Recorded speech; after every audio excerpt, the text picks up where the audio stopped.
I want to talk about family for a moment. Family and how important family is. And I know most people don't want to hear this, but it was in my heart, laid in my heart to do this. As God always give me little things to talk about. But as I just did the video thinking about justice and the YouTube family, it makes me ask the question, really, how close are you with your family?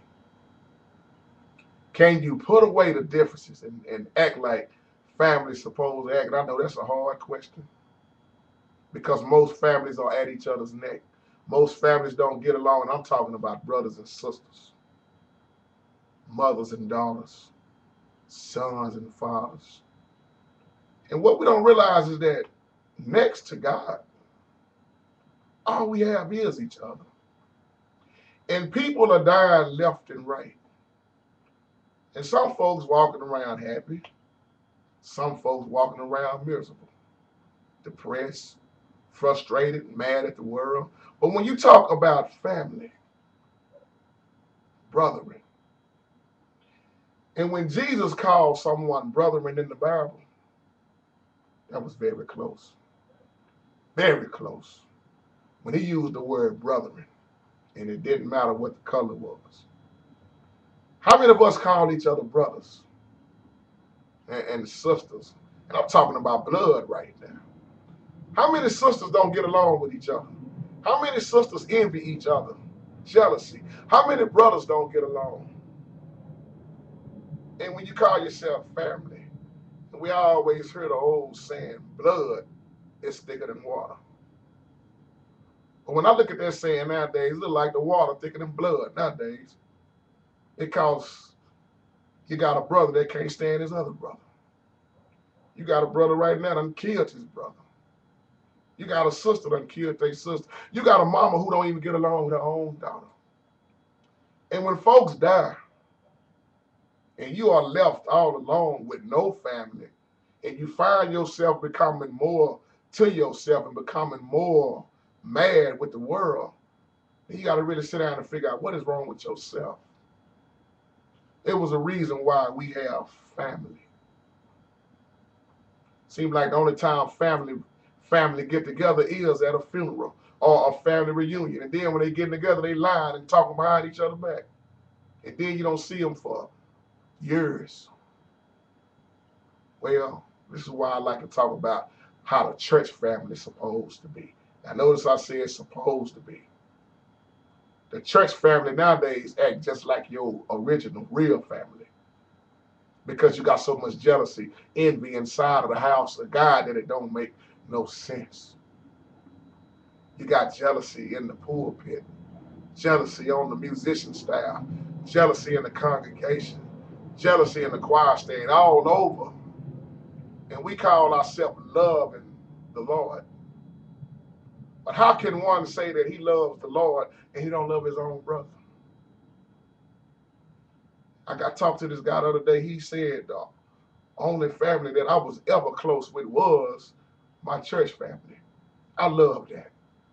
When you talk about the community in the church, how we all supposed to be so close. See, I'm gonna tell you like this. You don't have to be kin to me for me to call you my brother or my sister. Whether you was in my family tree or not, that don't make no difference to me because that's the way the Lord looks at us. Growing up, anybody could whoop you. It didn't have to be your mom and your daddy. The principal could whoop you. The school teachers could whoop you. The church folks could whoop you. But nowadays, ain't hardly no family, and everything is so scattered away that it's sad. And we really don't understand how much we really do need each other. Like I told y'all in my old video about the older woman who was so, angry at her family, and she never married. Well, she was married, but her husband died, and she didn't want a husband. She didn't want no kids. She didn't want nobody around her. Now that everybody's gone, she found herself miserable because she have nobody to come check on her. She have no kid to check on her. She just all alone and cold. by herself. And when she thought about what they got into it with around the family, it was just something very stupid. Very stupid. And we losing our loved ones quickly, y'all. This is why I always tell people don't go to bed mad at each other. Family is more important than you think. But sad thing is, family don't get along nowadays. And it don't make sense. But the Bible told us about everything. When you look at Joseph and his brothers, how they hated on Joseph, how they thrown him into slavery, how, oh man, they did poor Joseph wrong because of Joseph's dream, because of Joseph's relationship with Jacob, his father. Now, you know the story, on and on and on. But that goes to show you, even in the Bible, how your brothers can hate on you. He had 11 hating on him. We have a hard enough time dealing with one person that don't like you and your family. But you know what the Bible also taught us to do? Love them anyway. Love them. And I know it's hard, people. I'm not sitting there saying it's easy, because you got some family that's only coming to you when they need something. They don't want nothing to do with you unless you're doing something for them. And you find yourself getting more and more frustrated, and you really don't want no part of them. I used to tell my old neighbor used to say niggas and flies. He said, I'd rather hang around the flies than hang around these niggas in my family. And that's cold-blooded. Niggas and flies. He'd rather hang with the flies. And you got family stealing from family. You know, another thing I hate to see is when a loved one is getting ready to die and family just acting the fool behind the death. And some of them in the family, they ain't cared nothing about them when they was living. As soon as they die, they won't act like they all there for them and everything. And I get so sick of people going to funerals talking about, well, family, if y'all need anything, don't hesitate to call. They needed stuff while they was living. They don't need nothing now. He dead and gone, or she dead and gone. And you know you are not finna do nothing for that family while you're sitting up that line trying to make yourself look good. Old saying, give people their flowers while they living. Most of y'all can go to y'all family right now and they'll turn their back on you, and y'all know I'm telling the truth. Can't even ask them for $2. You'll find out who your real friends and family are when you get to going through your hardest times. And you'll find out who is there for you and who's not. You got people you closer with that they are your friends. Then you got people you closer with in your own family. I did a video a long time ago. It says, friends will hurt you, but family will kill you. And I thought about that when Roger Troutman died, when he was killed by his own brother. How many more people are going to get killed by their own brother? Jealousy, envy. You mad because you ain't your brother or you ain't your sister. Why are you hating on each other when God has created all of us in a unique way? We are all different.